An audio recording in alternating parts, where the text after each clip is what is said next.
Hello everyone, welcome back to my video. So today I'm going to talk about Dunearn House, which is the new launch project in Bukit Timah area, District 10, and it will be launching in July. Let's take a look. So some disclaimer here, the information that I'll be presenting in this video is just solely based on my own research and it's just for your reference. Into this video, the first part we'll be looking into some basic project information about Dunearn House. Then the second part we'll be looking into the problem. If you look at the last few launches in Bukit Timah area, they generally into this resale market, they don't make very good profit. So the key thing is Dunearn House, is it still worthwhile to consider when they launch? Today we are going to deep dive into this problem. Generally, why Bukit Timah they don't make much profit, and is there any reason behind it? And next we'll be looking at, if you know that in Bukit Timah area, generally other than they have a lot of good schools there, and they also have a lot of freehold condo in the area. So Dunearn House definitely is a leasehold condo, and their price point they will sell higher than a freehold condo in the area. So we are going to look at, okay, if let's say Dunearn House they are selling higher price than the surrounding freehold, is it still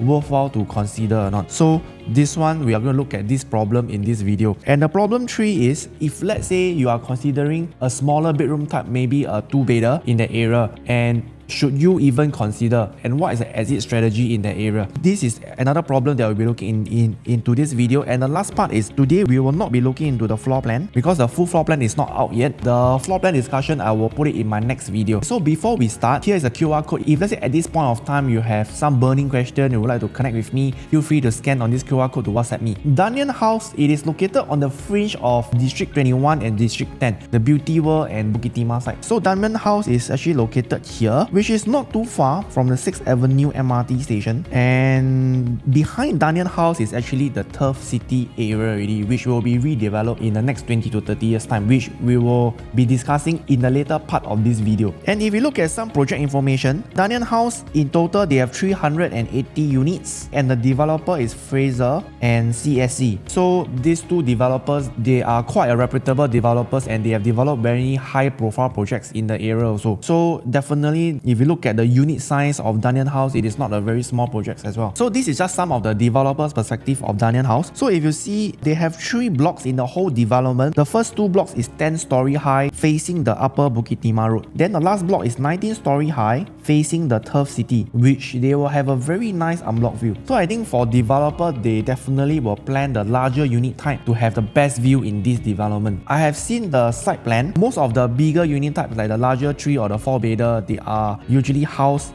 here in the taller building, the 19-story high. The 2-bedder and the smaller 3-bedder, they are all housed in the shorter block. So this is what the developer have planned, and I think that the whole facade, it looks very simple and it's very easy to navigate. So what I can see here is that most of the unit definitely they will orientate to north-south facing. They won't have any afternoon sun, which I think is good, because if you have seen some of the other projects where they have blocks in very different orientation, definitely you will have some blocks that will get afternoon sun and what's not. Okay, so in Dunearn House, I think the good thing is the developer actually orientate all the blocks facing the same direction, which is very simple to navigate. So if you take a look at the site plan, which I think that it is very simple, this right at the front is the 2 blocks of 10-story high, and the last block is the 19-story high. So what I can see here is that most of the 2-bedder, right, they are all housed here, which is facing the upper Bukit Timah Road, and the back of the, there will also be some internal facing unit that is facing the pool view. Then in the middle, they also have some of the 2+ study and the 3-bedder and the 3+ study, which they will house in the middle, which will have a very nice pool view facing. And the larger unit, the 4-bedder, they will really have the Turf City view already, which I think that it makes sense in terms of the planning. Other than that, I am also seeing that they have a tennis court and a 50-meter lap pool. So what I'm seeing here is that, in terms of the facility that most buyers are getting for Dunearn House, they are still getting a full condo facility. So the developer did not shortchange anything. So in terms of the unit mix, in this development, what I'm seeing is that we don't have a 1-bedder. The smallest unit starting from a 2-bedder all the way to a 4-bedder. So it's a 2 to 4-bedder condo. If you look at the typical size, the 2-bedder is about 500+ square feet to 600+ square feet, which I think this kind of size, it is very common in today's market. They are building a very typical size. A 3-bedder, what I'm seeing is the biggest 3-bedder premium is about 1,000 square feet. So their 3-bedder seems to be a bit small, but I think the developer is trying to cater the demand within the Bukit Timah area and also outside of Bukit Timah area. So which later on in this video, we'll be taking a look at what is the future demand in this area. So next thing, we are going to look at the problem one, right? Generally, Bukit Timah don't make much profit. So if you have been looking into Bukit Timah area, the last launches was 4th Avenue Residences and Royal Green. So if you look at the performance in today's market, you will realize that 4th Avenue and Royal Green, in terms of their profit, is a bit pathetic. They don't make much profit. So we need to understand, is there any reason behind it that they don't make much profit? Because if you look at in terms of the location, they are pretty good. They are located really close to the 6th Avenue MRT station. So basically, if you were to address this problem, if you look at 4th Avenue Residences versus OCR in Hougang area. So if you look at back then when 4th Avenue Residences, when they were launched, developer market price is 2,400 per square foot. Compared to OCR area in Hougang, this is Riverfront Residences, which is only 1,324 per square foot. So we can actually see that the price gap is 81%, which is very big. So what does this actually tell us? Is that back in 2019, the price gap that the buyer need to buy Bukit Timah area versus outskirts area is 81%. So over the years when they TOP, a lot of buyers in the resale market today, they find that if I look at a 1-bedroom in 4th Avenue Residences, I can actually buy Riverfront a 2+ study, a 2-bedder or a 2+ study. So there's an upgrade in terms of the bedroom type. This actually makes the 4th Avenue Residences very hard to exit, and this is a very common problem in today's market because back then when they launched, the price gap is very big. And if you look at the profit wise, 4th Avenue Residences, they TOP in 2023, Riverfront TOP in 2024, they have an 81% price gap. In today's resale market, 1-bedroom in 4th Avenue is 89,000 average profit versus Riverfront is 113, and 2-bedder is 99,000 profit averagely, and Riverfront is 204. So we can actually see that Riverfront, their 2-bedder profit outperform 4th Avenue in Bukit Timah area. But what I'm seeing at the 3-bedder and 4-bedder is quite okay for 4th Avenue. So the main thing is that what I can see from here is that today's buyer for the 1-bedroom and a 2-bedder or even the 3-bedder, if they were to consider a Riverfront or if they were to consider a condo that is in the outskirts, that's in the OCR or even the RCR region, they are able to upgrade in terms of the bedroom type. So it's no longer all about whether Bukit Timah location is more prime, Bukit Timah location is actually better so that I'm supposed to pay more. But today's buyer, I think they are also looking at, in terms of the dollar that I'm putting in, can I get a bigger unit type? Even for investors today, I realized that investors, they are also going for a bigger unit type because they are also afraid that next time when they sell, they can also sell to buyers that have an own stay element. So I think this is the primary reason from what I see is that, back then the 4th Avenue, their launch price compared to a lot of condos in the OCR market, the price gap is too big already. So what happened if the price gap is a bit smaller? So if we look at another condo in District 21, which is in Beauty World area, Daintree Residences, also a TOP project compared to Riverfront. So back then, Daintree Residences developer, they launched is at about $1,700 per square foot. Compared to Riverfront is $1,003 per square foot. Their price gap is only 29%, which I think that this price gap between the RCR and the OCR, I would say that it don't seems to be very big to me. And today, how is their performance like? If you look at Daintree Residences, they are 2-bedder. Average profit is about 259,000, even outperform Riverfront Residences in outskirts is about 204,000, right? And their 3-bedder also outperform the OCR one. And their 4-bedder is 727,000 compared to Riverfront Residences is 637,000. So what can we actually see from all these data is that when the gap is very small, is 29% in this case, is that buyer today, if they go and look at Daintree Residences in the resale market today, let's say a 2-bedder, if they consider a outskirts, example Riverfront Residences, they are not able to upgrade in terms of their bedroom type. Meaning it's a 2-bedroom compared to a 2-bedroom. So if let's say they are not able to upgrade in terms of their bedroom type, they will definitely look at actually which location is better. And in this case, Beauty World location, District 21 compared to Hougang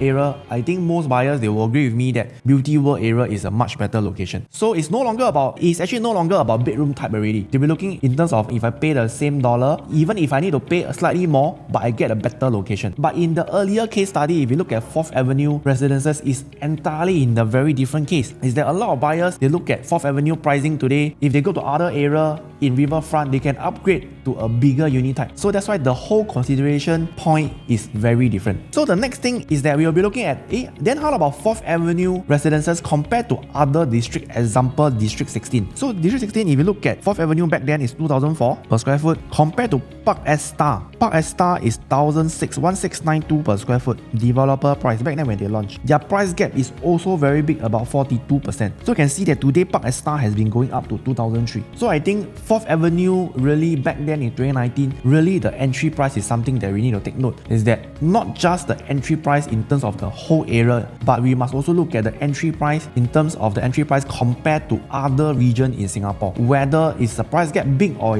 is the price gap small. And if you look at in the District 16, interestingly, if you have been following the market, there is also a new launch that were launched recently called Vela Bay. Vela Bay, they hit an average per square foot of about 2869 per square foot already. And the highest, they even touched $3,300 per square foot already sold. So this is the kind of prices in today's market in Bayshore area. And what about Dunearn House? So Dunearn House, we don't have the official pricing from the developer yet, but based on my prediction, I feel that the developer might launch at about 3,000 average. They might launch about $3,000 per square foot. If you look at Vela Bay, already done averagely 2869 per square foot, which gives us a price gap of about 4.5%, which is very, very small between the CCR area and the OCR area. So just now in the early example, we found out that actually the reason for 4th Avenue residences not doing very well in the Bukit Timah area is that they have, back then the buyer actually bought very expensive compared to other regions in Singapore. But today we are seeing that other areas in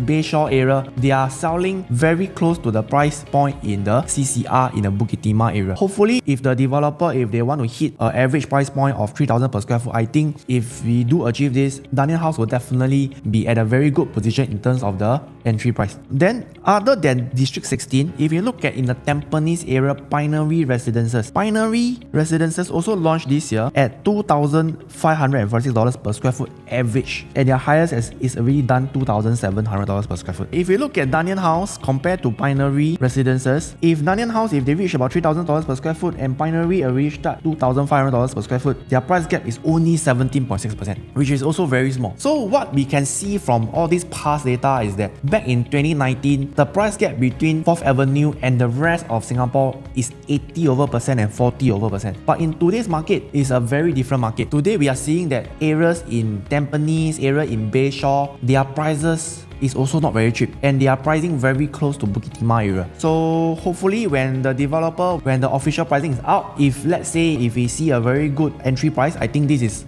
actually worthwhile to consider. And the next thing we are going to look at, the next problem, is that the resale freehold condo is cheaper in the area than leasehold condo. So if you look at the Bukit Timah area, generally you'll find that other than having a lot of good schools there, they also have a lot of freehold condo in the area. And Dunearn House, very likely their average per square foot will touch 3,000 per square foot, and this kind of price point, it is actually higher than a lot of resale condo, freehold condo in the Bukit Timah area. So we are going to look at, whether is it still worthwhile to even consider, or should I consider a resale condo instead? So to answer this, we look at another area that also have a lot of freehold condo in that region, which is the District 15. So back then, if you look at seaside residences, surrounding within 1 kilometer of seaside residences, we have about 16 freehold condos, and their average per square foot is about 1,800 per square foot. If you look at seaside back then, seaside residences back then when they launched is about 1,721 per square foot, compared to the District 15 average freehold condo is about 1,386 per square foot. So which means that their price gap back then is only 24%, and today if you look at seaside residences has already touched 2,3. So the prices has actually gone up a lot also. So what can we see from here is that back then seaside residences also face a very similar situation, that they have a lot of freehold condos that is surrounding it, but the price gap between a leasehold and freehold back then is about 24%, and today seaside residences is performing very well in the resale market, and a lot of owners, they bought seaside, they are actually earning a very good profit from it. So if you were to deep dive into seaside residences versus a particular freehold boutique condos in D15, and in this case I select Seraya Residences, so you can actually see that seaside is a bigger development, Seraya Residences is a freehold, a much smaller development. I think they have about for less than 50 units. So